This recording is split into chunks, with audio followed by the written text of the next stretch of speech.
ಮಾಜಿ ಸ್ಪೀಕರ್ ಕೃಷ್ಣ ಅಭಿಮಾನಿಗಳ ಸಭೆ. ಜೆಡಿಎಸ್ ಬಿಜೆಪಿ ಅಪವಿತ್ರ ಮೈತ್ರಿಗೆ ಆಕ್ರೋಶ.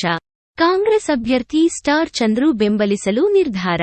ಜಿಲ್ಲಾ ಪಂಚಾಯತ್ ಮಾಜಿ ಉಪಾಧ್ಯಕ್ಷ ಶೀಳನೆರೆ ಅಂಬರೀಶ್ ನೇತೃತ್ವದಲ್ಲಿ ಸದ್ಯದಲ್ಲೇ ಸಾಮೂಹಿಕವಾಗಿ ಕಾಂಗ್ರೆಸ್ ಸೇರ್ಪಡೆಯಾಗಲು ನಿರ್ಧಾರ. ಕೆ.ಆರ್. ಪೇಟೆ ತಾಲೂಕಿನ ಬಣ್ಣೇನಹಳ್ಳಿ ಗ್ರಾಮದಲ್ಲಿ ಬಿಜೆಪಿ ಮುಖಂಡ ಶ್ರೀನಿವಾಸ್ ಅವರ ತೋಟದಲ್ಲಿ ಜಿಲ್ಲಾ ಪಂಚಾಯತ್ ಮಾಜಿ ಉಪಾಧ್ಯಕ್ಷ ಶೀಳನೆರೆ ಅಂಬರೀಶ್ ಅಧ್ಯಕ್ಷತೆಯಲ್ಲಿ ಸಭೆ ನಡೆಸಿದ ಅಭಿಮಾನಿಗಳು ಮಾಜಿ ಸಚಿವ ನಾರಾಯಣಗೌಡ ಅವರ ನಡೆ ಹಾಗೂ ಬಿಜೆಪಿ-ಜೆಡಿಎಸ್ ಅಪವಿತ್ರ ಮೈತ್ರಿಯನ್ನು ವಿರೋಧಿಸಿ ತಾಲೂಕಿನ ಸಮಗ್ರವಾದ ಅಭಿವೃದ್ಧಿಗೆ ಕಾಂಗ್ರೆಸ್ ಪಕ್ಷವನ್ನು ಬೆಂಬಲಿಸುವ ನಿರ್ಧಾರ ಕೈಗೊಂಡರು. ಏನು ಸಭೆ ಕರೆಯೋ ಅವಶ್ಯಕತೆಯೂ ಇರಲಿಲ್ಲ ಅಂತ ನಾನು ತಿಳ್ಕೊಂಡಿದ್ದೆ. ನಿನ್ನೆ ಮೊನ್ನೆ ವಾತಾವರಣಗಳನ್ನ ನಾವು ನೋಡಿದೋ. ನಾನು ಸುಮಾರು 99ರಲ್ಲಿ ಶೀಳನೆರೆ ಹೋಬಳಿಗೆ ಪ್ರಥಮವಾಗಿ ಚುನಾವಣೆಗೆ ಪಾಪೇಗೌಡರು ನಿಂತ್ಕೊಂಡ್ರು. ಏನು ಆಕಾಂಕ್ಷಿಗಳ ಪಟ್ಟಿಲಿದ್ದಂಥ ಇನ್ನೆಲ್ಲ ಮುಖಂಡರು, ಒಬ್ಬ ತಿರೋಗೌರವರು, ರಮೇಶ್ ಅಣ್ಣ ಇರ್ಬೋದು, ರಾಮಚಂದ್ರಣ್ಣ ಇರ್ಬೋದು, ಎಲ್ಲ ಸೇರಿ ನನಗೆ ಹೋರಾಟ ಮಾಡಿದ್ರು. 163 ಓಟಲ್ಲಿ ನಾನು ಸೋತೆ. ಅದಾದಮೇಲೆ ಈ ಹೋಬಳಿ ಎಲ್ಲ ಮುಖಂಡರನ್ನ ವಿಶ್ವಾಸಕ್ಕೆ ತಗೊಂಡು ಪುಟ್ಟರಾಜ್ ಅಣ್ಣವ್ರನ್ನ, ಅವ್ರ ಪರಿಸ್ಥಿತಿ ನಮ್ಗಿಂತನೂ ಪಾಪ ಅವರು ಸೋತಿ ಅವರು ಕೂಡ ಒಂದು ಅವ್ರ ಕೈ ಜೋಡಿಸಿ ನಾನು ಏನು ಮಾಡಿದ್ದೀನಿ ಅಂತ ಅವ್ರು ಆತ್ಮ ಮುಟ್ಕೊಂಡು ಅವರೂ ತಿಳ್ಕೊಂಡವ್ರೆ. ಇಡೀ ಹೋಬಳಿಲಿ ಏನು ಮಾಡಿದೆ ನಾನು ಯಾವ್ಯಾವ ಪಕ್ಷದವ್ರ ಜೊತೆ ಇದ್ದೆ, ಅವ್ರನ್ನ ಹೆಂಗೆ ವಿಶ್ವಾಸಕ್ಕೆ ತಗೊಂಡು ಅವ್ರಿಗೆ ಗೆಲ್ಲೋದು. ಅದ್ರ ಜೊತೆಗೆ ನಾನು ಜಿಲ್ಲಾ ಪಂಚಾಯತಿಗೆ 2005ರಲ್ಲಿ ತಿರ್ಗಾ ಹೊರವತ್ತು ಮೈಡೆ ಗುರ್ತಲ್ಲಿ ನಿಂತ್ಕೊಂಡೆ. ನನ್ನ ಜೊತೆ 4 ಜನ ತಾಲೂಕು ಪಂಚಾಯತಿ ನಿಂತ್ಕೊಂಡ್ರು. ಇಡೀ ಮಂಡ್ಯ ಜಿಲ್ಲೆಯಲ್ಲಿ ನನ್ನ ಹೋಬಳಿ ಎಲ್ಲ ಕಾರ್ಯಕರ್ತರು, ನಮ್ಮ ಪಕ್ಷದ ಮುಖಂಡರು, ಹಿರಿಯರು ಎಲ್ಲ ಆಶೀರ್ವಾದ ಮಾಡಿ 2ನೇ ಅತಿ ಹೆಚ್ಚು ಮತದಲ್ಲಿ ತಿರ್ಗಾವದಲ್ಲಿ ಒಬ್ಬರು ರಘುವಂತ ಗೆದ್ದರು. ಅವ್ರಿಗೂ ನನಗೂ 30 ಓಟ್ ಅಂತರದಲ್ಲಿ ಅತಿ ಹೆಚ್ಚು ಮತ ಕೊಟ್ಟು ನನಗೆ ಗೆಲ್ಲಿಸಿ ಆಶೀರ್ವಾದ ಮಾಡಿದ್ರು. ನಾನು ಸೋತರೂ ಕೂಡ 2005ರಿಂದ ಅದಾದಮೇಲೆ ನಮ್ಮ ಹೋಬಳಿ 2008ರಲ್ಲಿ 7ರಲ್ಲಿ ಏರ್ಪಡೆ ಬಂತು. 2008 ಮತ್ತೆ ಚುನಾವಣೆ ಆಯಿತು. ಕೃಷ್ಣವ್ರಿಗೆ ಮಾಡಿದ್ರು. ನಮ್ಮ ಆಂತರಿಕ ಕಚ್ಚಾಡ್ತೇನೆ ಯಾರು ಏನು ಮಾಡಿದ್ರು ಯಾರೂ ದಡ್ರಲ್ಲ. ಕೃಷ್ಣವರು 3000 ಓಟು ಸೋತರು. ಚಂದ್ರಶೇಖರ್ MLA ಆದರು. ಆಗಲೂ ಕೂಡ ನಾನು ಪ್ರಾಮಾಣಿಕ ಮಾಡಿದೆ. ಅದಾದಮೇಲೆ ಚುನಾವಣೆ ನಮಗೆಲ್ಲ ಗೊತ್ತಿದೆ. ಕೃಷ್ಣವರು ಕೊನೆಗಳಿಗೆ ನಾನು ಜವರೇಗೌಡರು ಶ್ರೀನಿವಾಸ 3 ಜನ ಕೊನೆಗೆ ಹೋಗಿ ನಮಗೆ ಕರೆದು ನಿಮಗೆ ಡಿಫಾರಂ ಕೊಡ್ತೀವಿ, ಕೃಷ್ಣಪ್ಪ ಅವರು ಪಕ್ಷಕ್ಕೆ ಸೇರ್ಕೊಳ್ತಾವ್ರೆ ಅಂತೇಳಿ ನನ್ನ ಜವರೇಗೌಡರನ್ನ ಗೆಸ್ಟ್ ಹೌಸ್ ಬನ್ನಿ ಅಂದರು. ಅಲ್ಲಿ ರಾತ್ರಿ ನಡೆದಂಥ ಘಟನೆ ಏನಿಲ್ಲ, ಪಕ್ಷಕ್ಕೆ ಇರೋ ಅವಶ್ಯಕತೆ ಇಲ್ಲ. ನೆನ್ನೆನೇ ಮುಗಿದೋಗೋದು, ಇವತ್ತು ಮಾತಾಡೋದು ಏನೂ ಪ್ರಯೋಜನ ಇಲ್ಲ. ಆದರೂ ಕೂಡ ನಾವು ಬಂದು ಬೆಳಿಗ್ಗೆ ರಾತ್ರಿ ನಾವು ಶ್ರೀನಿವಾಸ ಶೆಟ್ಟಿಯವ್ರನ್ನ ಬಿಟ್ಬಿಟ್ಟಿದ್ರೆ ರಾತ್ರಿನೇ ಕೃಷ್ಣವ್ರನ್ನ ಮೈಸೂರು ತಗೋಗಿ ಸೇರಿಸ್ಬಿಡೋರು. ನಾನು ಜವರೇಗೌಡರು ಈಗ ಏನಾರ ವಿಚಾರ ಹೇಳಿದ್ರೆ ಇಂದಿರಾಕ್ಕ ಅವರಿಬ್ಬರು ಮೈಸೂರು ಹೊಂಟೋಯ್ತಾರೆ, ನೀವು ಕ್ಯಾರ್ಪೇಟೆಗೆ ಬರೋಲ್ಲ. ಈಗ ನಮ್ಮ ಪರಿಸ್ಥಿತಿ ಏನಾಯ್ತು ಅಂತ ಹೇಳಿದ್ರು. ಕೃಷ್ಣವ್ರು ಕರೆದ್ರು. ನನ್ನ ಅಕೌಂಟಲ್ಲಿ 35 ಲಕ್ಷ ದುಡ್ಡಾದ್ರೆ 2 ಲಕ್ಷ ರೂಪಾಯಿ ಮಾಡಿಕೊಳ್ತೀನಿ, 33 ಲಕ್ಷ ನೀನು ಕೊಡ್ತೀನಿ ದುಡ್ಡ, ನೀನು ಹೋಗಿ ನಿಂತ್ಕೋಬೇಕು ಅಂತ ಜವರೇಗೌಡರು ಮುಂದೆ ಹೇಳಿದ್ರು. ನಮ್ಗೆ ಅನುಕಂಪ ಬರಲ್ಲ ಸರ್, ನಿಮಗೆ ಸೀಟ್ ಕೊಡ್ತೀನಿ ಅಂತ ಕೈ ಕೊಟ್ಟವ್ರೆ, ನೀವು ನಿಂತ್ಕೊಂಡ್ರೆ ಗೆಲ್ಬೋದು, ನಾವು ಇನ್ನೂ ಹುಡುಗರು, ನಮ್ಗೆ ಗೌರವ ಕೊಡ್ತಾಯಿದ್ವೋ, ನೀವೇ ನಿಂತ್ಕೋಬೇಕು ಅಂತೇಳಿ ಚುನಾವಣೆಗೆ ಅವ್ರನ್ನ ನಿಲ್ಲಿಸಿ ಈ ರೀತಿ ನನಗೂ ಡೈಲಿ 3 ಪೋಸ್ಟ್ ಕೊಟ್ಟು ನನ್ನ ತಾಲೂಕೆ ಕೊಡ್ಕೊಂಡೆ. ಏನಾರ ಆ ಪಕ್ಷಕ್ಕೆ ಹೋಗ್ಬಿಟ್ಟು ನಾನು ಅನುಕೂಲ ತಗೋಬೇಕು ತಡೆ ಅಂದ್ಬಿಟ್ಟು ನಾವು ಕಾಂಗ್ರೆಸ್ ಹೋಗಿಲ್ಲ. ಕೃಷ್ಣ ಅವರು, ಸಿದ್ದರಾಮಯ್ಯನವರು ಪ್ರಾಮಾಣಿಕರಾಗಿದ್ದರು, ಜೊತೆಯಲ್ಲಿ ಬೆಳೆದವರು, ಜೊತೆಯಲ್ಲಿ ಪ್ರಾಕ್ಟೀಸ್ ಮಾಡಿದವರು. ಕಾಂಗ್ರೆಸ್ ಹೋದರೆ ನಾವು ಎಲ್ಲ ಒಂದೇನೋ ಪಕ್ಷದಲ್ಲಿ ಇರ್ಬೋದು ಅಂಥೇಳಿ ಅವತ್ತು ಕಾಂಗ್ರೆಸ್ ನಾವೇ ಕರ್ಕೋಬೋದಿಲ್ಲ. ನಾನು ಈ ವಯಸ್ಸಲ್ಲಿ ಬರೋಲ್ಲ, ಪಕ್ಷಾಂತರ ಮಾಡ್ದಂಗೆ ಆಗ್ತದೆ, ನಾನು ಬರೋಲ್ಲ ಅಂತ ಏನೇನೋ ಹೇಳೋದು ಕೂಡ ಅವ್ರ ಮನವೊಲಿಸಿ ಅವ್ರಿಗೆ ಏನೇನೋ ದಿಕ್ಕು ತಪ್ಪಿಸ್ಬೇಕೋ ಅವರ ಜೀವನ ಚಿತ್ರದಲ್ಲಿ ಬರ್ಬಿಟ್ಟು ಹೋಗೋರೆ. ಪುಸ್ತಕದಲ್ಲಿ ನನ್ನ ಕಾಂಗ್ರೆಸ್ಗೆ ಕರ್ಕೋದವರು ಅಂಬರೀಷ್ ಒಬ್ಬನೇ ಅಂತ ಅವ್ರು ಬರೆದವ್ರೆ. ಕೊನೆ ಪುಸ್ತಕ ಬೇಕಾದ್ರೆ ಓದಿ ತಗೊಂಡು ಫ್ರೀನೂ ಕೊಟ್ಟರು, 40 ರೂಪಾಯಿನೂ ಕೊಟ್ಟರು. ಇಂಥ ಅವಮಾನ ತೋರಿಸ್ಕೊಂಡು ಕಾಂಗ್ರೆಸ್ಸಲ್ಲೇ ಇದ್ದು ಪ್ರಾಮಾಣಿಕವಾಗಿ KB ಚಂದ್ರಶೇಖರ್ ನಾವು ಮಾಡಿದೋ. ಅವ್ರ ಹಣೆ ಬರೋ ಸರಿ ಇಲ್ವೋ ಪಾಪ, ಅವ್ರದ್ದು ಏನಿತ್ತು ಜನ ತಿರಸ್ಕಾರ ಮಾಡೋದು. ಮತ್ತೊಮ್ಮೆ ನಾರಾಯಣಗೌಡರು ತಾಲೂಕಿನ ಶಾಸಕರ 18 ಚುನಾವಣೆ, ಮತ್ತೆ 19ರಲ್ಲಿ ಏನು ನಾನೇನೋ 40 ವರ್ಷ ಸ್ಟೋರಿ ಹೇಳಿ ನಾನೇನು ಇವರಷ್ಟು ಹಿರಿಕೂ ಅಲ್ಲ, ಇವರಷ್ಟು ಅನುಭವನೂ ಇಲ್ಲ. ನನ್ನ ಜೊತೆ ಇದ್ದವ್ರಿಗೆ ನಾನು ಎಲ್ಲೂ ಕೂಡ ಅನ್ಯಾಯ ಮಾಡ್ದೇನೆ ಅವ್ರಿಗೆ ಪ್ರಾಮಾಣಿಕವಾಗಿ ಕೆಲಸ ಮಾಡಿದೆ. ನಾನು ಎಲೆಕ್ಷನ್ ನಿಂತ್ಕೊಂಡೆ ಜಿಲ್ಲಾ ಪಂಚಾಯತಿ, ಹೆಂಗೆ ಮಾಡೋದು ಎಲ್ಲ ಡೈರಿ ನಿಂತ್ಕೊಂಡೆ. ಇವತ್ತೇನು ನೀವು ಹೇಳ್ತಾ ಇದ್ರಿ ನಿಮ್ಮ ಆಕ್ರೋಶದ ಮಾತು ಕೊಡೋ, ಕಾಂಗ್ರೆಸ್ ಅವರು ಹೆಂಗೆ ಮಾಡೋದು ಅಂತ ಅದೆಲ್ಲ ನನಗೆ ಗೊತ್ತಿಲ್ವಾ. ನಾನು ಸೋತಿರೋನು, ನನಗೆ ಅವಮಾನ ನಿಮ್ಗೆ ಅವಮಾನ, ನನಗೆ ಅವಮಾನ ಆದಂಗಲ್ವಾ, ನನಗೆ ಅವಮಾನ ಆದ್ರೆ ನಿಮ್ಗೆ ಅವಮಾನ ಅದಲ್ವಾ. ನಾನು ರಾಜಕಾರಣದಲ್ಲಿ ಎಲ್ಲೋ ಇರಬೇಕು ಅಂತ ನಾನು ನನ್ನ ಜೀವನದಲ್ಲಿ ಹೆಚ್ಚು ನಾನು ಖಾಸಗಿ ಬದುಕು ಮಾಡಲಿಲ್ಲ. ನಾನು ದುಡ್ಡು ಮಾಡಬೇಕು ಅನ್ನೋ ಆಸೆ ನನಗೆ ಮೊದಲಿಂದಿದ್ದರೆ ನಾನು ಬೇರೆ ಬೇರೆ ಥರ ಇಡೀ ತಾಲೂಕಿನಲ್ಲಿ ಶಿವರಾಮಣ್ಣವ್ರು ಕೇಳಿ ನಾವು ಎಲ್ಲಿ ನನ್ನ ಕಾಂಟ್ರಾಕ್ಟಲ್ಲಿ ಎಲ್ಲಿ ಹೋಗಿದೆ ಅಂತ. ಬೂಕಳ್ಳಿ ಮಂಜಣ್ಣಲ್ಲ, ಮಂಜಣ್ಣ ನಮ್ಮ ತೊಗೊಂಡು ಸಿ ಆರ್ ತಗೋತಿದ್ರು, ಬೇಕಾದ್ರೆ ಅವನ್ನೇ ಕೇಳಿ. ನಾನು ಅವತ್ತು ಕ್ಲಾಸ್ ಅಂತ ನಾವು ಇದೇನೋ ಒಂದು ಆಸೆ ಬೇಕಾದ್ರೆ ಕರೆದು ಕೇಳ್ಬಿಡೋದ ನಾಳೆ ಬೆಳಿಗ್ಗೆನೆ. ಸರ್ ನನಗೆ 2 ಸರಿ ನೀವು ಮೋಸ ಮಾಡೋದು, ನಿಮ್ಮ ಚುನಾವಣೆಯಲ್ಲಿ ಮೋಸ ಮಾಡೋದನ್ನ ನಾನು 19 ಚುನಾವಣೆಯಲ್ಲಿ ನೀವು ಮಾಡೋಕ್ಕಾಗಲ್ಲ, ಉಪಚುನಾವಣೆಯಲ್ಲಿ ಅಂತ ಹೇಳ್ಬಿಟ್ಟು ಇಡೀ ನಮ್ಮವ್ರು ಯಾರು ಅಲ್ಲಿ ಇರೋಕ್ಕೆ ಕೂಡ್ದು ಅಂತ ನನ್ನ ಹಿತೈಷಿಗಳು ಹೇಳಿದ್ಮೇಲೆ ನಾನು ಪಕ್ಷ ಬಿಟ್ಟೆ. ಅದಾದಮೇಲೆ ನಾರಾಯಣಗೌಡರು ಬಿ ಜೆ ಪಿ ಬಂದರು. ನಾವು ಒಂದು ದಿನವೂ ನಾರಾಯಣಗೌಡರು ಸಂಪರ್ಕ ಮಾಡಲಿಲ್ಲ. ಮೇನ್ ಮುಖಂಡರುಗಳು ಮಾತಾಡಿದ್ರು. ನಾನು ಮಂಜಣ್ಣ ಇಬ್ಬರೇ ಒಂದು ತೀರ್ಮಾನ ಮಾಡಿದ್ರು, ನಾವು ದಳಕ್ಕೆ ಹೋಗೋಕ್ಕಾಗಲ್ಲ, ನಮ್ಮ ಪರಿಸ್ಥಿತಿ ಅರ್ಥ ಮಾಡ್ಕೊಳ್ಳಿ. ನಾನೇ ಬಸ್ಸು ಬಂದು ಸೀಟ್ ಕರ್ಕೊಂಡು ಕುಣಿಸ್ಬಿಟ್ಟು ತಿರ್ಗಾ ಇಳಿದ್ಬಿಟ್ಟು ನಾನು ಸೀಟ್ ಕೇಳೋ ಪರಿಸ್ಥಿತಿ ನಾನಿಲ್ಲ. ಜಿಲ್ಲಾ ಪಂಚಾಯತ್ ಮೆಂಬರ್ ಆಗೋಗಿದ್ರು. ನಾನೇ ಕರ್ಕೊಬಂದಿದ್ದೀನಿ ಮನೆಗೆ ಹೋಗಿ, ನಾನೇ ಸೇರಿಸಿದ್ದೀನಿ. ನನ್ನ ಮೇಲೆ ಗೆದ್ದವ್ರೆ ಪಾಪ. ಅವ್ರು ಹಣೆ ಬರೋ ಚೆನ್ನಾಗಿತ್ತು, ಅವ್ರ ಅದೃಷ್ಟ ಚೆನ್ನಾಗಿದೆ, ರಾಜಕಾರಣವು ಶಾಸಕರಾಗಿದ್ದಾರೆ. ನಾನು ಏನೇ ಥರದ್ದು ದ್ವೇಷ ಇಲ್ಲ, ಆ ಥರ ದ್ವೇಷ ರಾಜಕಾರಣ ಮಾಡೋದಿಲ್ಲ. ನನಗೆ ಹಸು ಏನೂ ಇಲ್ಲ. ನನ್ನ ಜಾಗದಲ್ಲಿ ಬೇರೆಯವರು ಇದ್ದರೆ ನ್ಯಾಣಕ ಸುತ್ತೋಗ್ಬಿಡೋರು. ಈ ಪರಿಸ್ಥಿತಿ ನೋಡಿದರೆ, ಈ ಚುನಾವಣೆ ರಿಸಲ್ಟ್ ನೋಡಿದರೆ ನ್ಯಾಣಕ ಸುತ್ತೋಗ್ಬಿಡೋರು. ನಾವು ಅದಕ್ಕೆ ಯಾವುದಕ್ಕೂ ಪಾಪ ಅವ್ರ ಅದೃಷ್ಟ ಹಣೆ ಬರೋ ಚೆನ್ನಾಗಿದ್ದಾಯಿತು. 19 ಚುನಾವಣೆಯಲ್ಲಿ ನಾರಾಯಣಗೌಡರಿಗೆ ಪ್ರಾಮಾಣಿಕವಾಗಿ ಮಾಡಿದ್ರು. ಅವರು ಇವತ್ತು ಕೂಡ ಅವರ ಆಂತರಿಕ ಪಾಪ ಅವ್ರ ಬದಲಾವಣೆ ಏನದೋ ನನ್ನ ವಿಚಾರದಲ್ಲಿ ಅಷ್ಟೇ ಗೌರವ ಕೊಡ್ತಾರೆ. ನಾವು ರಾಜಕಾರಣ ಇರೋ ಗಂಟು ನಾರಾಯಣಗೌಡರು ನಾನು ಅಷ್ಟೇ ಗೌರವ ಕೊಡ್ತೀನಿ. ನಾನು ವೈಯಕ್ತಿಕವಾಗಿ ಅವ್ರ ಹತ್ರ ಕೂಡ ಏನು ಮಾಡ್ತಾರೆ. ನಾನು ಇವತ್ತು ಏತ ನೀರಾವರಿ ಹಣ ಬಿಡುಗಡೆ ಆಗದೇ ಇರ್ಬೋದು, ನಾನು ಸೇರ್ಕೋಬೇಕಾದ್ರೆ ಒಂದೇ ಕಂಡೀಷನು, ಇಲ್ಲೇ ಜವರೇಗೌಡರು, ಬೊಮ್ಮಕೆರೆ ಜವರೇಗೌಡರು, ಚೆನ್ನಿಗೇಗೌಡರು, ನಾನು ಯಡಿಯೂರಪ್ಪನವ್ರ ಕಾಲು ಬಿದ್ದು ಇಷ್ಟೇ ಕೇಳಿದ್ದು ನಾರಾಯಣಗೌಡರು ಕರ್ಕೋದಾಗ ಪಕ್ಷ ಸೇರ್ಪಡೆ ಕಾರ್ಯಕ್ರಮದಲ್ಲಿ. ನನಗೊಂದು ಏತ ನೀರಾವರಿ ಮಾಡಿ ಸರ್, 9 ಸತಿ ಪೂಜೆ ಆಗದೆ, ಬರ್ತಾರೆ ಪೂಜೆ ಮಾಡ್ತಾರೆ ಹೋಯ್ತಾರೆ ಸರ್, ಅಷ್ಟು ಹಣ ಬಿಡುಗಡೆ ಆಗಲ್ಲ. ನಿಮ್ಗೆ ಅಲ್ಲಿ ಸಂತೆ ಬಚ್ಚಲಿಗೆ ಹಣ ಬಿಡುಗಡೆ ಆಗಿರಿ, ಪೂಜೆ ಮಾಡಿದ್ದೀರಿ, ಇದೊಂದು ಮಾಡಿಕೊಡಿ ಸರ್. ನಾನು ರಾಜಕಾರಣ ಹೋಯ್ತು ಅಂತ ತಿಳ್ಕೊಂಡಿದ್ದೀನಿ. ನಾನು ಇನ್ನೇನು ಹಾಕಾಗಲ್ಲ ಸರ್, ಇದೊಂದು ಮಾಡಿಕೊಡಿ ಅಂತ. ಅವತ್ತು ಪಾಪ ಯಡಿಯೂರಪ್ಪನವರು, ನಾರಾಯಣಗೌಡರು, ವಿಶೇಷವಾಗಿ ನಾರಾಯಣಗೌಡರು ಒಂದು ಮಿನಿಸ್ಟ್ರ್ ಆದರು. 2 ತಿಂಗಳಾದ್ಮೇಲೆ ಮಿನಿಸ್ಟ್ರ್ ಕೊಟ್ಟರು. 30 ದಿನಕ್ಕೆ ಮಿನಿಸ್ಟ್ರ್ ಆದ 30 ದಿನಕ್ಕೆ ಕರೋನಾ ಬಂತು. 265 ಕೋಟಿ ರೂಪಾಯಿ ಅನುದಾನ ಬಿಡುಗಡೆ ಮಾಡೋಕ್ಕಾಗಲ್ಲ ಅಂದರು ನಾರಾಯಣಗೌಡರು. 9 ಸಚಿವ ಸಂಪುಟ ಸಭೆಗೆ ನನ್ನನ್ನು ಹೊರಗಡೆ ನಿಲ್ಲಿಸೋದು, ಅವ್ರು ಒಳಗೆ ಹೋಗೋದು, ಫೈಲ್ ತೆಗೆದೇಸಿಯೋದು, ತಿರ್ಗಾ ತಗೋಗೋ ವಾಪಸ್ಸು. 9 ವಾರಕ್ಕೊಂದಾಗ್ಬೋದು ಕ್ಯಾಬಿನೆಟು, 15 ದಿನಕ್ಕೊಂದಾಗ್ಬೋದು, 1 ತಿಂಗಳಿಗೊಂದಾಗ್ಬೋದು. 3 ತಿಂಗಳು ಸತತವಾಗದೆ ಗೌಡ್ರು ಕರೆದು ಹೇಳಿದೆ ನಾರಾಯಣಗೌಡರಿಗೆ, ಸರ್ ನಾವೇನೋ ಆಸೆ ಇಟ್ಕೊಬಂದು, ನನಗೆ ಯಾವ ಬೋರ್ಡ್ ಚೇರ್ಮನ್ ಬೇಡಿ, ಯಾರು ಬೇರೆಯವ್ರ ಥರ ದುಡ್ಡು ಕೊಟ್ಟರೆ ಆ ಥರ ದುಡ್ಡು ಇಸ್ಕೊಳಕ್ಕೆ ಬಂದಿಲ್ಲ, ನನಗೆ ಇದೊಂದು ಮಾಡಿಕೊಡಿ ಸರ್, ನಾನು ಇಷ್ಟು ದಿನ ಇದ್ದೆ ಅಂತ. ನಮ್ಮೂರ ಅಭಿವೃದ್ಧಿ ವಿಚಾರದಲ್ಲೂ ಅಷ್ಟೇ, ಯಾವ 50 ವರ್ಷದಲ್ಲೂ ನಮ್ಮೂರಲ್ಲಿ ಕಾಂಕ್ರೀಟ್ ರೋಡ್ ಮಾಡಿರಲಿಲ್ಲ ಯಾರೂ. ಎಲ್ಲ ವಿಚಾರ ಪಾಪ ನಾರಾಯಣಗೌಡರು ನಮಗೆ ವಿಶೇಷವಾಗಿ ಗೌರವ ಕೊಟ್ಟು ಮಾಡಿಕೊಟ್ರು. ಕೊನೆಗೆ ಅಶ್ವಥ್ ನಾರಾಯಣಗೌಡರು ಎಲ್ಲರ ಮನೆ ಕರ್ಕೋಗಿ, ನಾರಾಯಣಗೌಡರು ಇವತ್ತು ಲಿಫ್ಟ್ ಇರಿಗೇಷನ್ ಮಾಡಬೇಕಾದ್ರೆ ಶೀಲ್ನರಿ ಅಂತಿತ್ತು, ಬೂಕುನ್ಕೆರೆ ಅಂತ ಹೆಸರು ಸೇರಿಸ್ಬಿಟ್ರೆ ಯಡಿಯೂರಪ್ಪನವ್ರು ಖುಷಿ ಆಯ್ತದೆ, ಅಂಬರೀಷಣ್ಣ ಇದು ಸೇರಿಸ್ಬಿಡೋಣ ಅಂತೇಳಿ 200ರಿಂದ 260 ಕೋಟಿ ಬಿಡುಗಡೆ ಮಾಡಿದ್ರು. ಅದು 30 ಕೋಟಿ ಕೊಟ್ಟಿದ್ದಾರೋ, 60 ಕೋಟಿ ಕೊಟ್ಟಿದ್ದಾರೋ. ಬೂಕುನ್ಕೆರೆ 36 ಕೆರೆಗಳಿಗೆ 46 ಕೆರೆಗೆ ನೀರು ತುಂಬ್ತಾ ಇದೆ. ಇನ್ನು ಮುಂದರ್ಸ್ಕೊಂಡು ನನ್ನ ಚುನಾವಣೆ ಲಾಭಕ್ಕೋಸ್ಕರ ಪಾಪ ಗೌಡ್ರು ನಮ್ಮ ಮೇಲೆ ವಿಶ್ವಾಸ ಇಟ್ಟು, ಅವ್ರು ಈ ವಯಸ್ಸಲ್ಲಿ ಏನೂ ಇಲ್ಲ, ಮಗಳು ಬೆಂಗಳೂರವ್ರೆ, ಮಕ್ಕಳು ಕೆಲಸದಲ್ಲವ್ರೆ, ಒಂದೇ 15 ಎಕರೆ ಒಂದು ತೋಟ ಇದೆ. ಅವರು ಮಾದರಿ ರೈತರು, ಅವ್ರಿಗೆ ಚುನಾವಣೆ ಅದು ಇದು ಏನೂ ಅವಶ್ಯಕತೆ ಇಲ್ಲ. ಇಷ್ಟರ ಜೊತೆ ಬಂದರು. ನಾನು ಹೇಳ್ತಾರೆ ಜವರೇಗೌಡರು ವಿಚಾರ, ನೀವೇ ಬುಡೇಶ್ವರಿಗೆ ಹೋಯ್ತು ಬನ್ನಿ, ಏನು ಭ್ರಷ್ಟಾಚಾರ ಮಾಡಬೇಕು ತಡಿ, ಜವರಾಯ ಸ್ವಾಮಿ ತಕ್ಕೇನೋ ಹೋಗ್ಬಿಟ್ಟು ಅಲ್ಲಿ ಏನೋ ಮಾಡಿಸ್ಕೊಂಬರ್ಬೇಕು, ಏನೋ ಇಸ್ಕೋಬೇಕಂತ ಅವ್ರು ವೈಯಕ್ತಿಕ ಅವ್ರ ಅಭಿಪ್ರಾಯ ಹೇಳಿಲ್ಲ. ನಿಮ್ಮ ಅಭಿಪ್ರಾಯ ಹೇಳಿ, ಹಿಂದೆ KBC ಅವ್ರು ಏನು ಮಾಡಿದ್ರು, ಅವ್ರು ಯಾಕೆ ಮಾಡಿದ್ರು ಅದು ಅವ್ರು ತಿಳ್ಕೋಬೇಕು. ನಾವು ಈ ಸಭೆಯಲ್ಲಿ ಹೇಳಿ ಅದಕ್ಕೆ ಏನು ಪ್ರಯೋಜನ ಇಲ್ಲ, ಅದು ಅವ್ರಿಗೂ ಗೊತ್ತು.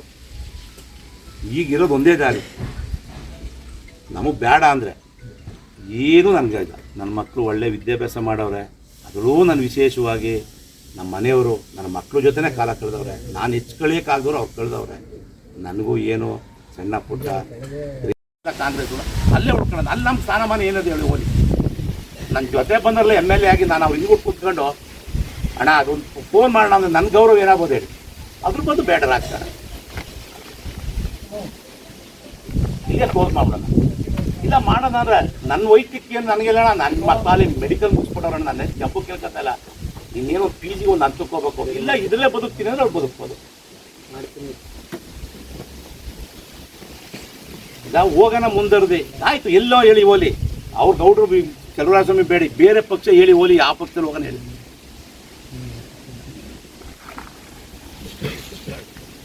ನಾವು ಹೇಳ್ಬಿಟ್ಟು ನಾವೇನು ದಿಕ್ ತಪ್ಪಿಸ್ಬೇಕು, ಏನೋ ಮಾಟ ಮಂತ್ರ ಮಾಡಬೇಕು, ಏನೋ ಭಾವನಾತ್ಮಕ ಮಾತಾಡೋಕ್ಕೂ ನಾನು ಕರೆದಿಲ್ಲಣ್ಣ. ಬೇಡ ಅಂದರೆ ಇಲ್ಲ ಕ್ಲೋಸ್ ಮಾಡ್ಕೊಂಡು ನಮ್ಮನೆ ತಕ್ಕ ಬರೋರು ಇಲ್ಲ. ನಮ್ಗೆ ಯಾವ್ದಾದ್ರು ಫೋನ್ ಮಾಡೋರು ಕಡಿಮೆ ಆಯ್ತದೆ, ನನಗೆ ಅಣ್ಣ ಮೈಸೂರಿಗೆ ಹೋಗ್ತೀನಿ, ಬರ್ತೀನಿ, ಸಣ್ಣ ಪುಟ್ಟ ನಂದೇ ಯಾವ್ದು ವ್ಯವಹಾರ ಅದೇ ಮಾಡ್ಕೊತೀನಿ, ಜೀವನ ಮಾಡ್ತೀನಿ. ನನಗೆ ನನ್ನ ವೈಯಕ್ತಿಕ ಏನು ತೊಂದರೆ. ನಮ್ಮ ಜೊತೆ ಎಷ್ಟು ವರ್ಷ ಇದ್ದಿರಲ್ಲ, ನಮ್ಮ ಕೈಲಾದ್ದು ಏನು ಮಾಡೋಕ್ಕಾಗದ್ರು ಅಟ್ಲೀಸ್ಟ್ ಫೋನ್ ಮಾಡೋದು. ಏನು ನಾವು ನಿಮ್ಮ ಮನೆಗೆ ಅಕ್ಕಿರಾಗಿದ್ದು ಕೊಡೋಕ್ಕಾಗ್ತದ? ಜವರಗೌಡ್ರಿಗೆ ಇಲ್ಲ 10,000 ದುಡ್ಡು ಕೊಡೋಕ್ಕಾಗ್ತದ?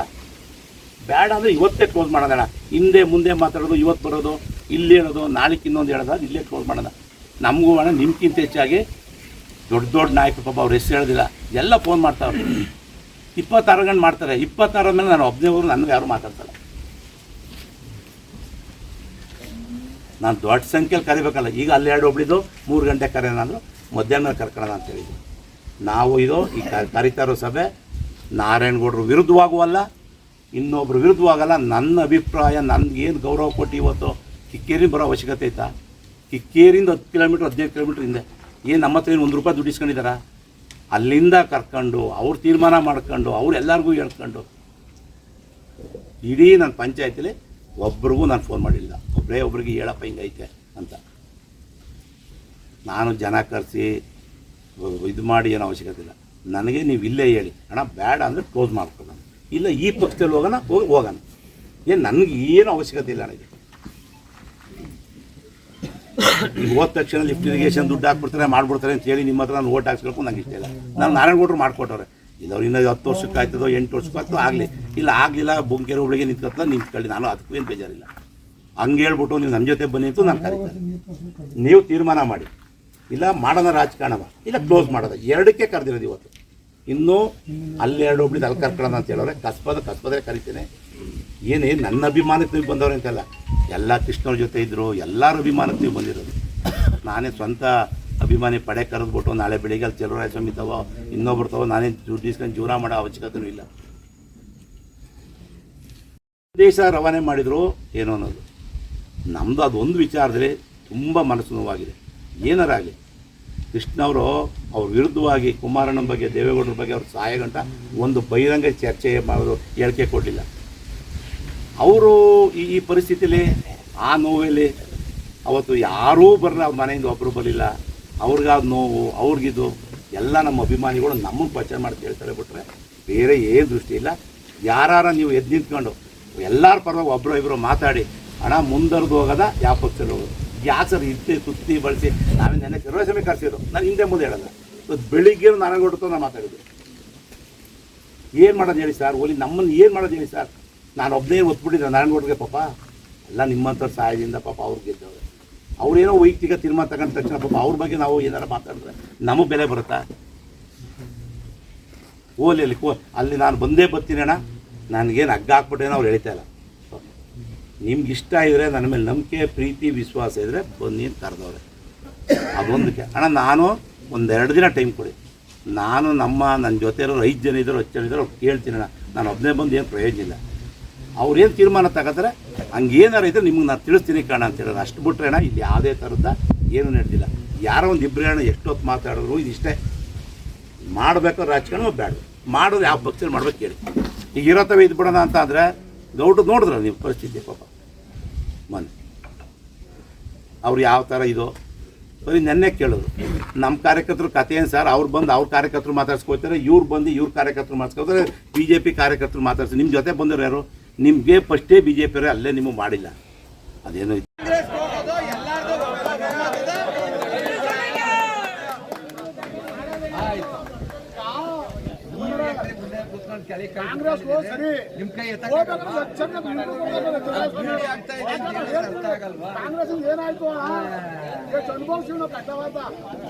ಭಾನುವಾರ KR ಪೇಟೆಯಲ್ಲಿ ನಡೆಯಲಿರುವ ಮಾಜಿ ಸ್ಪೀಕರ್ ಕೃಷ್ಣ ಅಭಿಮಾನಿಗಳ ಸಭೆಯಲ್ಲಿ ಮಂಡ್ಯ ಜಿಲ್ಲಾ ಉಸ್ತುವಾರಿ ಸಚಿವ ಎನ್. ಚಲುವರಾಯಸ್ವಾಮಿಯವರು ಭಾಗವಹಿಸುತ್ತಿದ್ದು, ಸಚಿವರ ಸಮಕ್ಷಮದಲ್ಲಿ ಜಿಲ್ಲಾ ಪಂಚಾಯತಿ ಮಾಜಿ ಉಪಾಧ್ಯಕ್ಷ ಸೀಳನೆರೆ ಅಂಬರೀಶ್, ಮನ್ಮೂಲ್ ಮಾಜಿ ಅಧ್ಯಕ್ಷ ಚನ್ನಿಂಗೇಗೌಡ, KR ಪೇಟೆ ಕೃಷ್ಣ ಪ್ರತಿಷ್ಠಾನದ ಅಧ್ಯಕ್ಷ ಗೂಡೆ ಹೊಸಳ್ಳಿ ಜವರಾಯಿಗೌಡ, ತಾಲೂಕು ಪಂಚಾಯತಿ ಮಾಜಿ ಅಧ್ಯಕ್ಷ ಬೂಕನಕೆರೆ ಜವರಾಯಿಗೌಡ, ಡಿಸಿಸಿ ಬ್ಯಾಂಕ್ ಮಾಜಿ ಅಧ್ಯಕ್ಷ ವಿಠಲಾಪುರ ಹರೀಶ್, ಅಗಲಯ ಮಹಡಿ ಮನೆ ಮಂಜೇಗೌಡ, ಎಪಿಎಂಸಿ ಮಾಜಿ ಅಧ್ಯಕ್ಷ ಆರ್.ಎಸ್. ಶಿವರಾಮೇಗೌಡ ಸೇರಿದಂತೆ ವಿವಿಧ ಗ್ರಾಮ ಪಂಚಾಯತಿಗಳ ಅಧ್ಯಕ್ಷರು, ಉಪಾಧ್ಯಕ್ಷರು, ಸದಸ್ಯರುಗಳು, ಹಾಲಿನ ಡೈರಿಗಳ ಅಧ್ಯಕ್ಷರು, ವಿವಿಧ ಸಂಘ ಸಂಸ್ಥೆಗಳ ಪದಾಧಿಕಾರಿಗಳು, ಪುರಸಭೆಯ ಸದಸ್ಯರುಗಳು ಕಾಂಗ್ರೆಸ್ ಪಕ್ಷಕ್ಕೆ ಸೇರ್ಪಡೆಯಾಗಲಿದ್ದಾರೆ ಎಂದು ಅಂಬರೀಶ್ ನಿಕಟವರ್ತಿಗಳು ತಿಳಿಸಿದರು. ನಾನು ಜೆಡಿಎಸ್ ಪಕ್ಷವನ್ನು ವಿರೋಧಿಸಿಕೊಂಡು ಯಾವುದೇ ಪ್ರತಿಫಲಾಪೇಕ್ಷೆ ಇಲ್ಲದೆ ರಾಜಕೀಯ ಮಾಡಿದವನಾಗಿದ್ದೇನೆ. ಸೀಳನೆರೆ ಹೋಬಳಿಯ ಕೆರೆಕಟ್ಟೆಗಳನ್ನು ಏತ ನೀರಾವರಿ ಯೋಜನೆಯ ಮೂಲಕ ತುಂಬಿಸಿ ರೈತಾಪಿ ವರ್ಗಕ್ಕೆ ಅನುಕೂಲ ಮಾಡಿಕೊಡಬೇಕು ಎಂಬ ಬೇಡಿಕೆ ಇಟ್ಟು ಉಪಚುನಾವಣೆ ಸಂದರ್ಭದಲ್ಲಿ ಬೇಷರತ್ತಾಗಿ ಬಿಜೆಪಿ ಪಕ್ಷ ಸೇರಿದ್ದೆ. ಈಗ ಏತ ನೀರಾವರಿ ಯೋಜನೆ ಅರ್ಧಕ್ಕೆ ನಿಂತಿದೆ. ಕೆರೆಕಟ್ಟೆಗಳನ್ನು ತುಂಬಿಸುವ ಈ ಯೋಜನೆ ಸಂಪೂರ್ಣವಾಗಲು ಸರ್ಕಾರದ ಸಹಾಯ ಬೇಕು. ಆದ್ದರಿಂದ ನಾನು ಕಾಂಗ್ರೆಸ್ ಪಕ್ಷ ಸೇರುವ ಮೂಲಕ ಜೆಡಿಎಸ್-ಬಿಜೆಪಿ ಅಪವಿತ್ರ ಮೈತ್ರಿಯ ವಿರುದ್ಧ ಹೋರಾಡುವ ನಿರ್ಧಾರ ಮಾಡಿದ್ದೇನೆ. ಮಾಜಿ ಸಚಿವ ನಾರಾಯಣಗೌಡರಿಗೆ ಮಾಜಿ ಪ್ರಧಾನಿ ದೇವೇಗೌಡರ ಮನೆಯವರು ನೀಡಿದ ಕಿರುಕುಳ ಹಾಗೂ ಮಾನಸಿಕ ಹಿಂಸೆಯನ್ನು ಹತ್ತಿರದಿಂದ ಕಂಡಿದ್ದೇನೆ. ಜೆಡಿಎಸ್ ಪಕ್ಷದ ಜೊತೆಯಲ್ಲಿ ಕೈಜೋಡಿಸಿ ಕೆಲಸ ಮಾಡಲು ನನ್ನ ಆತ್ಮಸಾಕ್ಷಿ ಒಪ್ಪುತ್ತಿಲ್ಲ. ಆದ್ದರಿಂದ ನಾನು ಮಂಡ್ಯ ಜಿಲ್ಲಾ ಉಸ್ತುವಾರಿ ಸಚಿವ ಎನ್. ಚಲುವರಾಯಸ್ವಾಮಿ ಅವರ ನೇತೃತ್ವದಲ್ಲಿ ಕಾಂಗ್ರೆಸ್ ಪಕ್ಷ ಸೇರಿ ಲೋಕಸಭಾ ಅಭ್ಯರ್ಥಿ ಸ್ಟಾರ್ ಚಂದ್ರು ಅವರನ್ನು ಬೆಂಬಲಿಸಿ ಕಾಂಗ್ರೆಸ್ ಅಭ್ಯರ್ಥಿ ಗೆಲುವಿಗೆ ದುಡಿಯುವ ಸಂಕಲ್ಪ ಮಾಡಿದ್ದೇನೆ ಎಂದು ತಿಳಿಸಿದರು. ಇಡೀ ನಮ್ಮ 3 ಹೋಬಳಿಯ ಎಲ್ಲ ನಮ್ಮ ಅಭಿಮಾನಿಗಳು, ನಮ್ಮ ಜೊತೆ ಇದ್ದಂಥ ಸಾಕಷ್ಟು ಎಲ್ಲ ಕಾರ್ಯಕರ್ತರುಗಳು ನಮ್ಮ ಜೊತೆ ಸೇರಿ ಇವತ್ತು ಒಂದು ಒಮ್ಮತದ ಅಭಿಪ್ರಾಯಕ್ಕೆ ಬಂದಿದ್ದಾರೆ. ನಾವು ಇವತ್ತು ಅವ್ರನ್ನೇ ಕೇಳ್ದೋ, ನಾವು ಇಲ್ಲೇ ಪಕ್ಷದಲ್ಲೇ ಮುಂದುವರಿಯೋಣ, ಇಲ್ಲ ಬೇರೆ ರಾಜಕಾರಣವನ್ನು ನಿವೃತ್ತಿ ಘೋಷಣೆ ಮಾಡ್ಕೊಳ್ಳೋದ ಏನು ಅಂತೇಳಿ ಒಂದು ತೀರ್ಮಾನಕ್ಕೆ ಕರೆದಿದ್ದು. ನಾವು ಕಳೆದ 10 ವರ್ಷದಿಂದ ನಿರಂತರವಾಗಿ ಜೆಡಿಎಸ್ ಪಕ್ಷದ ವಿರುದ್ಧವಾಗಿ ಕಾರ್ಯಚಟುವಟಿಕೆಗಳನ್ನು ಮಾಡಿದ್ದೀವಿ. ಅದರಿಂದ ಇಲ್ಲಿ ಸೇರಿದಂಥ ಎಲ್ಲ ಪಕ್ಷದ ಮುಖಂಡರುಗಳು, ಹಿರಿಯರು, ನನ್ನ ಹಿತೈಷಿಗಳು ಎಲ್ಲರೂ ಕೂಡ ನೀವು ರಾಜಕಾರಣ ಮಾಡಬೇಕಾದ್ರೆ ನೀವು ಬೇರೆ ಪಕ್ಷಕ್ಕೆ ಹೋಗಲೇಬೇಕು. ಇಲ್ಲಿ ಇವತ್ತು ಹೊಂದಾಣಿಕೆ ರಾಜಕಾರಣ ನಡೀತಾ ಇದೆ. BJP ಮತ್ತು JDS ಮೈತ್ರಿ ಆಗಿದೆ. ನಾರಾಯಣಗೌಡರಿಗೆ ಕೊಟ್ಟಂಥ ಕಿರುಕುಳ ಅವ್ರು ಎಂದೆಂದೂ ಮರೆಯೋಕ್ಕಾಗಲ್ಲ. ಆದರೂ ಕೂಡ ಅವ್ರಿಗೆ ಒತ್ತಡವನ್ನು ತಂದು ಇವತ್ತು ಪಕ್ಷದ ಮೈತ್ರಿ ಪಾಲನೆಯನ್ನು ಮಾಡಲಿಕ್ಕೆ ಅವ್ರನ್ನ ಇವತ್ತು ಒಪ್ಪಿಸಿದ್ದಾರೆ. ನಾವು ನಾರಾಯಣಗೌಡರು ನಾವು ತುಂಬ ಆಪ್ತರಾಗಿ ತಾಲೂಕಿನ ಸಾಕಷ್ಟು ಸರ್ವಾಂಗೀಣ ಅಭಿವೃದ್ಧಿಗೆ ಸಹಕಾರ ಮಾಡಿದ್ದಾರೆ ನಾರಾಯಣಗೌಡರು. ಅವರು ಕೂಡ ಇವತ್ತು ಈ ತೀರ್ಮಾನವನ್ನು ಅವ್ರು ಒಪ್ತಾರೋ ಇಲ್ಲವೋ ಗೊತ್ತಿಲ್ಲ. ನಮ್ಮ ಎಲ್ಲ ಮುಖಂಡರುಗಳು ಈಗ ನೀವು ರಾಜಕಾರಣ ಮಾಡಬೇಕು ಅಂದರೆ ನೀವು ಕಾಂಗ್ರೆಸ್ ಪಕ್ಷಕ್ಕೆ ಹೋಗಬೇಕು ಅಂತೇಳಿ ಎಲ್ಲರೂ ತೀರ್ಮಾನವನ್ನು ಕೊಟ್ಟಿದ್ದಾರೆ. ನಾನು ಎಲ್ಲ ಹೋಬಳಿಲಿ ನಮ್ಮ ಪಕ್ಷದ ಮುಖಂಡರುಗಳನ್ನ, ನಮ್ಮ ಅಭಿಮಾನಿಗಳನ್ನ, ನಮ್ಮ ಹಿತೈಷಿಗಳನ್ನ ಕರೆದು ಮಾತಾಡಿ 2-3 ದಿನಗಳಿಗೆ ನಾವು ಒಂದು ನಿರ್ಧಾರಕ್ಕೆ ಬರ್ತೇವೆ. ಅಲ್ಲ, ನಿಮ್ಮ ಮುಂದಿನ ನಡೆ ಏನು ಅಂತ? ನಾನು ಇನ್ನೂ ಇವತ್ತು 2 ಹೋಬಳಿಯನ್ನು ಕರೆದಿದ್ದೀವಿ. ಇನ್ನೂ 3 ಹೋಬಳಿ ಕರೆದು ಇನ್ನೂ 3 ಹೋಬಳಿ ನಾಳೆ ಬೆಳಿಗ್ಗೆ ನಾವು ಕರೆದಿದ್ದೀವಿ. ಅವರು ಎಲ್ಲರೂ ಒಟ್ಟಲ್ಲಿ ಯಾವ ಪಕ್ಷಕ್ಕೆ ಹೋಗಬೇಕು, ಎಲ್ಲಿ ತೀರ್ಮಾನ ತಗೋಬೇಕು ಅನ್ನೋದು ಅವ್ರು ಏನು ಹೇಳ್ತಾರೆ ಆ ಸಭೆ ನಿರ್ಧಾರ ಮಾಡಿ ಮುಂದಿನ 2-3 ದಿನಗಳವರೆಗೆ ಇವತ್ತಿನ ಸಭೆಯಲ್ಲಿ ಎಲ್ಲ 99 ಭಾಗ ನೀವು ಕಾಂಗ್ರೆಸ್ ಪರ ಹೋಗಬೇಕು, ಚಲುವರಾಯಸ್ವಾಮಿ ಅವ್ರ ಕೈ ಬಲಪಡಿಸಬೇಕು ಅಂತ ಹೇಳಿದ್ದಾರೆ ಸರ್. ಇನ್ನೂ ನನ್ನ ಅನೇಕ ಅಭಿಮಾನಿಗಳನ್ನ ನಾವು ನಾಳೆನೂ ಕರೆದಿದ್ದೀವಿ. ನಾಳೆ ಅಲ್ಲೂ ಕೂಡ ಇದೇ ಥರ ಅಭಿಪ್ರಾಯ ಬಂದರೆ ನಾವು ಕಾಂಗ್ರೆಸ್ ಸೇರ್ಪಡೆಗೆ ಸಿದ್ಧತೆಯನ್ನು ಮಾಡ್ಕೊಳ್ಬೇಕಾಗ್ತದೆ. ಈಗ ಈ ದಿನ ಬೂಕನಕೆರೆ ಮತ್ತು ಸೀಳ್ನೆರೆ ಭಾಗದ ಎಲ್ಲ ನಮ್ಮ ಕೃಷ್ಣ ಸಾಹೇಬ್ರವರ ಭಾಳ ಹತ್ತಿರದ ಒಂದು ಅವರ ಅನುಯಾಯಿಗಳು ನನ್ನಾದಿಯಾಗಿ ಇಲ್ಲಿ ನಮ್ಮ BJ ಶ್ರೀನಿವಾಸ್ ಬಂಡಿನಹಳ್ಳಿ ಅವ್ರ ತೋಟದಲ್ಲಿ ಸೇರಿಕೊಂಡಿದ್ದು. ನಾನು ಈಗಾಗಲೇ ಕಾಂಗ್ರೆಸ್ಸಲ್ಲಿದ್ದೀನಿ. ಈಗಾಗಲೇ ನಾನು ಜಿಲ್ಲಾ ಕಮಿಟಿ ಅನುಷ್ಠಾನ ಕಮಿಟಿಯ ಉಪಾಧ್ಯಕ್ಷನೂ ಸಹ ಆಗಿದ್ದೀನಿ ಕಾಂಗ್ರೆಸ್ನಲ್ಲಿ. ಬಟ್ ಇವತ್ತು KR-ಪೇಟೆ ತಾಲೂಕಿನ ರಾಜಕೀಯ ವಿದ್ಯಮಾನಗಳನ್ನು ನಾವು ನೋಡಿದಾಗ ಏನಾಗಿದೆ, ಭಾಳ ಇದುವರೆಗೆ ತುಂಬ ಬದ್ಧ ವೈರತ್ವ ಇದ್ದಂಥ ಮಾನ್ಯ ನಮ್ಮ ಮಾಜಿ ಮಂತ್ರಿಗಳಂಥ ಕೆ.ಸಿ. ನಾರಾಯಣಗೌಡರು BJP ಹಾಗೆ JDS ಮೇಲ್ಮಟ್ಟದಲ್ಲಿ ಹೊಂದಾಣಿಕೆ ಆಗಿದ್ದು, ಇವತ್ತು ಅವರು ಹೊಂದಾಣಿಕೆಯಾಗಿ ಹೋಗ್ತಾ ಇರೋದ್ರಿಂದ ಮಾನ್ಯ ಅಂಬರೀಷ್ರವರನ್ನು ನಾವು ಈಗ ಅಲ್ಲಿ ಇರೋದು ಎಷ್ಟು ಒಳ್ಳೆಯದು ಅಥವಾ ಕೆಟ್ಟದ್ದು ಅನ್ನೋದ್ರ ಬಗ್ಗೆ ಚರ್ಚೆ ಮಾಡಿ ಇಡೀ ಒಂದು ಈ 2 ಹೋಬಳಿಯ ಎಲ್ಲ ರಾಜಕೀಯ ಎಲ್ಲ ಕಡೆ ಇರ್ತಕ್ಕಂಥ ಕಾರ್ಯಕರ್ತರನ್ನ ಒಗ್ಗೂಡಿಸಿ ಅವ್ರನ್ನ ನಾವು ಒಟ್ಟಾಗಿ ಕೇಳಿದಾಗ, ಇಲ್ಲ ನೀವು ಅಲ್ಲಿ ಹೊಂದಾಣಿಕೆ ಆಗಿದೆ, ಅಲ್ಲಿ ನೀವು ಆಲ್ರೆಡಿ ಇರೋಕ್ಕಾಗಲ್ಲ, ಒಬ್ಬರು ಶಾಸಕರಿದ್ದಾರೆ ಈಗಾಗಲೇ, ನೀವೇ ಕರ್ತದಂಥವ್ರು, ಅಲ್ಲಿ ನೀವು ಕೆಲಸ ಮಾಡೋಕ್ಕಾಗಲ್ಲ, ನೀವು SM ಲಿಂಗಪ್ಪನವರ ಮೊಮ್ಮಗ, ಅದರಿಂದ ನಿಮಗೆ ಮುಂದೆ ರಾಜಕೀಯ ಭವಿಷ್ಯ ಇರೋದ್ರಿಂದ ನೀವು ಈ ಪ್ರಸ್ತುತ ಚಲುವರಾಯ ಸ್ವಾಮಿ ಅವರಿಗೆ ಭಾಳ ಹತ್ತಿರದ ಒಬ್ಬ ಆತ್ಮೀಯ ಸ್ನೇಹಿತರಾಗಿದ್ದು ಒಬ್ಬ ಆತ್ಮೀಯರಾಗಿದ್ದೀರಿ. ನೀವು ಕಾಂಗ್ರೆಸ್ನಲ್ಲಿ ಎಲ್ಲರ ಸಮ್ಮುಖದಲ್ಲಿ ಕಾಂಗ್ರೆಸ್ಗೆ ಸೇರೋದು ಉತ್ತಮ, ನಿಮ್ಮ ರಾಜಕೀಯ ಭವಿಷ್ಯವನ್ನು ನೀವು ರೂಪಿಸ್ಕೊಳ್ಳೋದು ಉತ್ತಮ ಅಂತ ನಾವೆಲ್ಲ ಒಕ್ಕಲಿನಿಂದ ಅವ್ರನ್ನ ಕೇಳ್ಕೊಂಡಾಗ ಅವರಿಗಾಗಲೇ ಒಪ್ಪಿಗೆಯನ್ನು ಸೂಚಿಸಿದ್ದಾರೆ. ಇದು ರಾಜಕೀಯ ಹಿತದೃಷ್ಟಿಯಿಂದ, ಈ ತಾಲೂಕು ಹಿತದೃಷ್ಟಿಯಿಂದ ಒಳ್ಳೆಯ ಬೆಳವಣಿಗೆ ಆಗಿದೆ. ನಿಮ್ಮ ಹೆಸರು? ನಮ್ಮ ಹೆಸರು ಶಿವಣ್ಣ. ನಾವೀಗ ಕಾಂಗ್ರೆಸ್ನಲ್ಲಿದ್ದೀವಿ. ಕಳೆದ ವಿಧಾನಸಭೆಯಲ್ಲಿ ದೇವರಾಜು ಅವ್ರಿಗೆ ನಾವು ತುಂಬ ಓಡಾಡಿ ನಮ್ಮ ಕೈನಲ್ಲಿ ನಾವು ಭಾಳ ಸಹಾಯ ಮಾಡಿ ಎಲ್ಲ ಇವ್ರಿಗೆ ಚುನಾವಣೆ ಮಾಡಿದ್ದು. ಅದರಂತೆಯೇ ಈಗಾಗಲೇ ನಾನು ಸರ್ಕಾರಿ ಗ್ಯಾರಂಟಿ ಏನು ಸಮಿತಿ ಇದೆ, ಅನುಷ್ಠಾನ ಸಮಿತಿನಲ್ಲಿ ಜಿಲ್ಲಾ ಉಪಾಧ್ಯಕ್ಷರಾಗಿ ಕೆಲಸ ಮಾಡ್ತಾಯಿದ್ದೀವಿ. ನಾವು ಕಾಂಗ್ರೆಸ್ಗೆ ಯಾವುದೇ ಕಾರಣಕ್ಕೂ ಕಾಂಗ್ರೆಸ್ಸನ್ನು ಗೆಲ್ಲಿಸಿ ಈ ಜಿಲ್ಲೆಯಲ್ಲಿ ಚಲುವರಾಯ ಸ್ವಾಮಿ ಅವರು ಏನು ಉಸ್ತುವಾರಿ ಮಂತ್ರಿಗಳಿದ್ದಾರೆ ಅವ್ರ ಕೈ ಬಲಪಡಿಸಲೇಬೇಕು.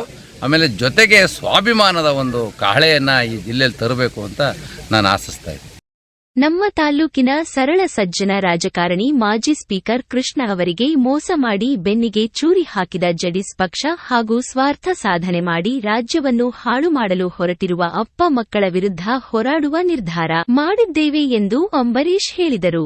ಕೃಷ್ಣ ಅಭಿಮಾನಿಗಳ ಸಭೆಯಲ್ಲಿ ಮುಖಂಡರಾದ ಗೂಡೆಹೊಸಳ್ಳಿ ಜವರಾಯಿಗೌಡ, ಹೈಚನಹಳ್ಳಿ ಶಿವಣ್ಣ, ಸೀಳನೆರೆ ಗ್ರಾಮ ಪಂಚಾಯತಿ ಅಧ್ಯಕ್ಷ ಯುವರಾಜ್, ಪುರಸಭೆ ಸದಸ್ಯರಾದ ಶುಭಾ ಗಿರೀಶ್, ಶೋಭಾ ದಿನೇಶ್, ಮಾಜಿ ಶಾಸಕ ಎಂ. ಪುಟ್ಟಸ್ವಾಮಿ ಗೌಡರ ಪುತ್ರ ಪ್ರವೀಣ್, ಎಪಿಎಂಸಿ ಮಾಜಿ ಅಧ್ಯಕ್ಷ ಸೋಮಶೇಖರ್, ಪರಮೇಶ್ ಗೌಡ, ಪಿಎಲ್.ಡಿ ಬ್ಯಾಂಕ್ ಮಾಜಿ ಅಧ್ಯಕ್ಷ ರಾಮೇಗೌಡ ಸೇರಿದಂತೆ ನೂರಾರು ಜನರು ಹಾಗೂ ಮುಖಂಡರುಗಳು ಭಾಗವಹಿಸಿದ್ದರು. ವರದಿ ಕೆಆರ್ ನೀಲಕಂಠ, ಕೃಷ್ಣರಾಜಪೇಟೆ, ಮಂಡ್ಯ.